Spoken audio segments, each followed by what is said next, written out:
Hi friends, welcome to my channel Literature Guide. I am Vinay and today's video is about lake poets and Cockney School of Poetry, the topics which often confuse the students of English literature. Let's watch what's there in the video.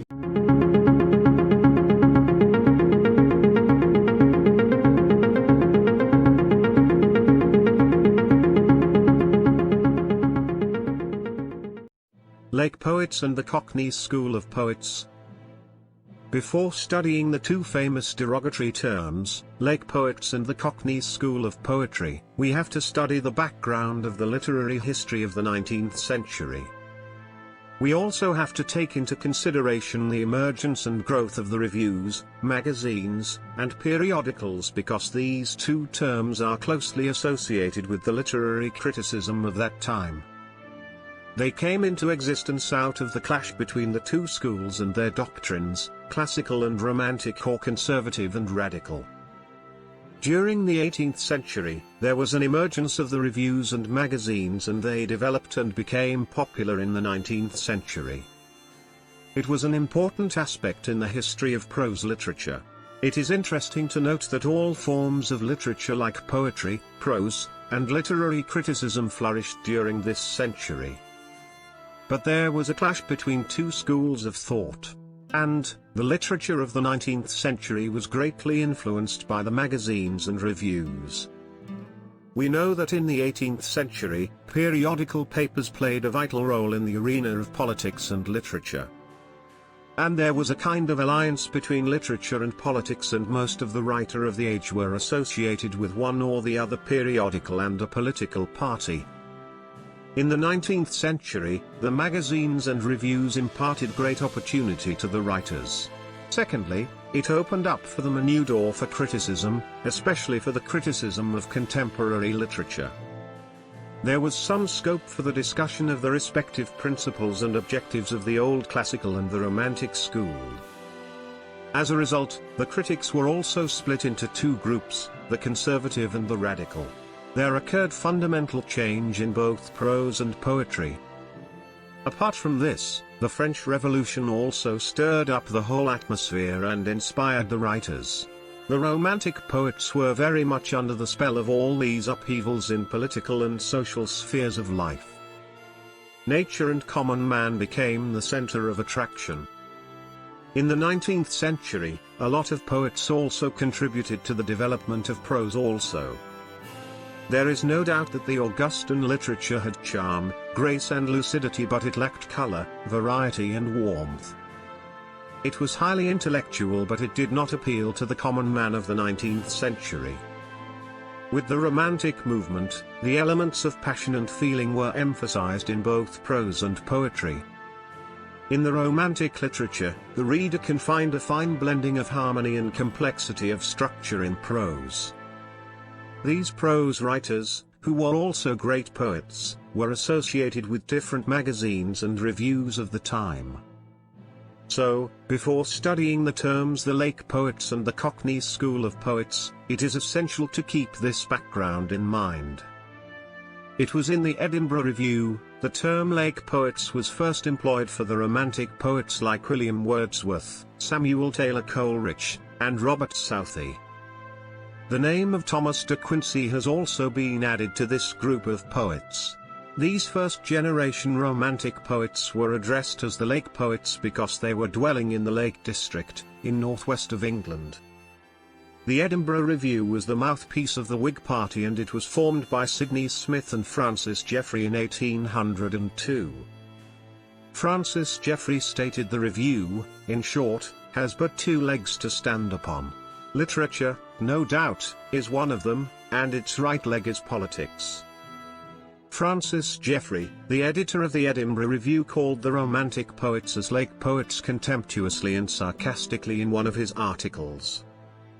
He criticized the Romantic writers, especially William Wordsworth. Francis Jeffrey's poetic taste was conservative or classical. He did not like the radical thoughts of the Romantic poets. He was highly unkind to the Romantic poets and he criticized the Romantic poets in his articles. Francis Jeffrey attacked William Wordsworth's famous work The Excursion, which was to become the second book of his great work The Recluse. The term Lake Poets was also in vogue due to Thomas De Quincey's work, Recollections of the Lake Poets, which appeared in 1834. Thomas De Quincey spent some time in the Lake District with William Wordsworth and his sister Dorothy Wordsworth. Both the poets helped De Quincey settle there for some time. According to Thomas De Quincey, there was no existence of any such school of poets called Lake School. In his work Don Juan, Lord Gordon Byron alluded to the Romantic poets as Lakers. It is to be noted that Wordsworth and Coleridge had no common objectives, though they worked together for some time. Thomas Love Peacock had also expressed his contempt for the Romantic poets.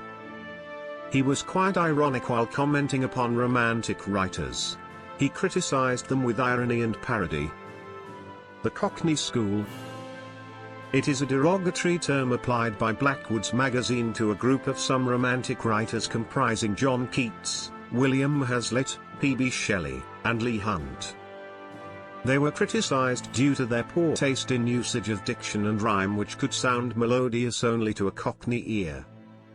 The Blackwood magazine attacked the second-generation Romantic poets as, "The Cockney writers are by far the vilest vermin that ever dared to creep upon the hem of the majestic garment of the English muse." The sharp attack indicates the Tory view that those of low status would inevitably embrace Cockney politics and produce Cockney verse. The Cockney poets lived in London and they employed false rhymes in their works. It was in 1817, John Lockhart started a sequence of attacks on the Cockney School of Poetry, particularly Leigh Hunt was targeted. Leigh Hunt published John Keats' work in the radical journal The Examiner, and he continued to support Keats. John Keats and William Hazlitt were also criticized in the Blackwoods magazine. The younger poets were often compared with the great Romantic poets of the period. Leigh Hunt was sarcastically teased for his low habits. The poets were called as vilest vermin, and it described them of the extreme moral depravity. John Keats's Endymion was brutally attacked in the Blackwoods magazine in 1818. Even after Keats' death, he was described as a man who has left a decent calling, pharmacy, for the melancholy trade of Cockney poetry. After the publication of Keats' Endymion, it was criticized by John Lockhart as calm, settled, imperturbable drivelling idiocy. Owing to Lockhart's venomous language, he was nicknamed as the Scorpion. Lockhart castigated the poets as the low-born Cockney School of Poetry and treated their works disdainfully, though he didn't criticize William Wordsworth and Coleridge. Keats' Endymion was also harshly criticized in the Quarterly Review by John Crocker in 1818. It is still said that Crocker's review hastened the death of the poet. But Crocker's remarks on Keats' Endymion are not so poisonous as Lockhart's comments in the Blackwoods magazine. He judged the versification and diction of Keats' early work with some objectivity. Thus, these two terms, Lake Poets and Cockney School, are employed in the reviews of that time, which were quite sarcastic about the Romantic poets. It was the result of the two doctrines and principles. It was actually a clash between the classical and Romantic, or conservative and radical point of views. Please subscribe Literature Guide.